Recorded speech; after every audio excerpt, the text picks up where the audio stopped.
హైదరాబాద్ శివారులోని గాజుల రామారంలో కూల్చివేతకు గురైన గాలిపోచమ్మ బస్తీలో జాగృతి అధ్యక్షురాలు కవిత పర్యటించారు.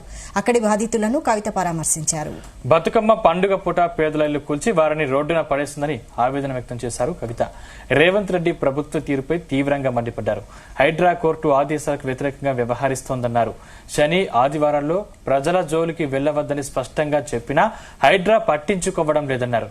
రోడ్డున పడ్డ గాలిపోచమ్మ బస్తీవాసులకు తక్షణమే డబుల్ బెడ్రూమ్ ఇళ్లను అందించాలని డిమాండ్ చేశారు. లేకపోతే వారి తరపున ఉద్యమిస్తామన్నారు కవిత. ఇప్పుడు హైడ్రా సడన్ గా వచ్చేసి పెద్దవాళ్ల జోలికోకుండా పేదవాళ్ల ఇండ్ల మీద పడి రాత్రికి రాత్రి మరి మీరు ఖాళీ చేస్తారా సస్తారా అని చెప్పి చిన్న చిన్న పిల్లలు ఉన్నారు. ఒక పక్క వర్షం పడుతుంది, ఇంకొక పక్క పండగ వచ్చింది. అన్ని ఉన్నటువంటి సందర్భంలో కూడా మరి ప్రత్యేకించి కూలగొట్టడం దారుణం. ఇవన్నీ ఒక పక్కనైతే కోర్టు చెప్పింది ఆ శనివారము ఆదివారము మీరు ఎవరి జోలికి వెళ్ళకండి, వాళ్ళు కోర్టుకు వచ్చేటటువంటి అవకాశం ఇవ్వాలి. ఈ దేశంలో న్యాయ వ్యవస్థ ఉన్నది కాబట్టి న్యాయ వ్యవస్థను గౌరవించాలని చెప్పింది.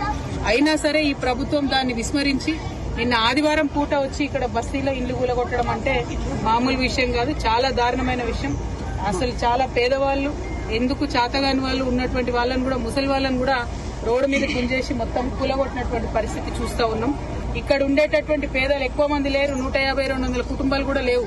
ఈ 200 మందికి మీరు డబుల్ బెడ్రూమ్ ఇండ్లు ఫస్ట్ ఇవ్వండి. వాళ్ళు ఇక్కడ నుంచి మూవ్ అవ్వడానికి R&R కాంపన్సేషన్ కింద ఎట్లయితే మూసీ దగ్గర ఇచ్చిండ్రో అట్లా R&R కాంపన్సేషన్ కింద కుటుంబానికి 50,000 ఇచ్చి వాళ్ళు జాగ్రత్తగా వాళ్ళని తీసుకెళ్లి డబుల్ బెడ్రూమ్ ఇళ్లలో దింపండి. కానీ మీరు ప్రభుత్వం ప్రజల పక్షాన ఉండాల్సింది దౌర్జన్యంగా వాళ్ళ ఇళ్లు కూలగొడతా ఉంటే ఈ ఉసురు తగలక మానది మీ ప్రభుత్వానికి. మిమ్మల్ని హెచ్చరిక చేస్తా ఉన్నాం. మీరు మళ్ళా 6వ తారీఖు లోపల వస్తామని చెప్పి హైడ్రా వాళ్ళందరూ వచ్చి ఇక్కడ వాళ్ళని బెదిరించిపోయినట. 6వ తారీఖు లోపల మీరు ఖచ్చితంగా డబుల్ బెడ్రూమ్ ఇండ్లు వాళ్ళకి ఇవ్వాలి. ఇచ్చిన తర్వాతనే ఇక్కడికి హైడ్రా రావాలి. ఒకవేళ డబుల్ బెడ్రూమ్లు ఇవ్వకుండా మళ్ళా హైడ్రా వస్తే ఆ బుల్డోజర్ కి ఎదురుగా నేనే పడుకుంటా అని కూడా ఈ సందర్భంగా మీకు తెలియజేస్తూ ఈ బాధితులు వాళ్ళ వివరాలు అన్ని తీసుకొని నేనే వస్తాను.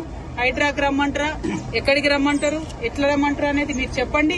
మున్సిపల్ మంత్రి ముఖ్యమంత్రి అయిపోయినరు, ఆయన దొరకకుండా ఆయన గడిలో ఉంటాడు, ఆఫీస్ కి రాడు, సెక్రటేరియట్ కి రాడు. ఎక్కడికి పోయి ఇవ్వాలి ప్రజలు, ప్రజాపాలన అని చెప్పిండ్రు. అక్కడ రోజు ఉంటే వచ్చి అప్లికేషన్లు ఇవ్వమన్నారు. అక్కడికి ఒక్కసారి వచ్చిండు ముఖ్యమంత్రి గారు లాస్ట్ 2 సంవత్సరాలలో. మరి పేద ప్రజలు పోయి కష్టాలు ఎక్కడ చెప్పుకోవాలి? మేము ఇక్కడ వీళ్ళందరి వివరాలు కలెక్ట్ చేస్తున్నాం. దాదాపు 200 కుటుంబాలు ఉన్నాయి. ఆ మొత్తం వివరాలు తీసుకొని మీ దగ్గరకు వస్తాం. మళ్ళా బుల్డోజర్ వచ్చే లోపల వీళ్ళకి డబుల్ బెడ్రూమ్స్ ఇవ్వాలని కూడా నేను డిమాండ్ చేస్తా ఉన్నాను.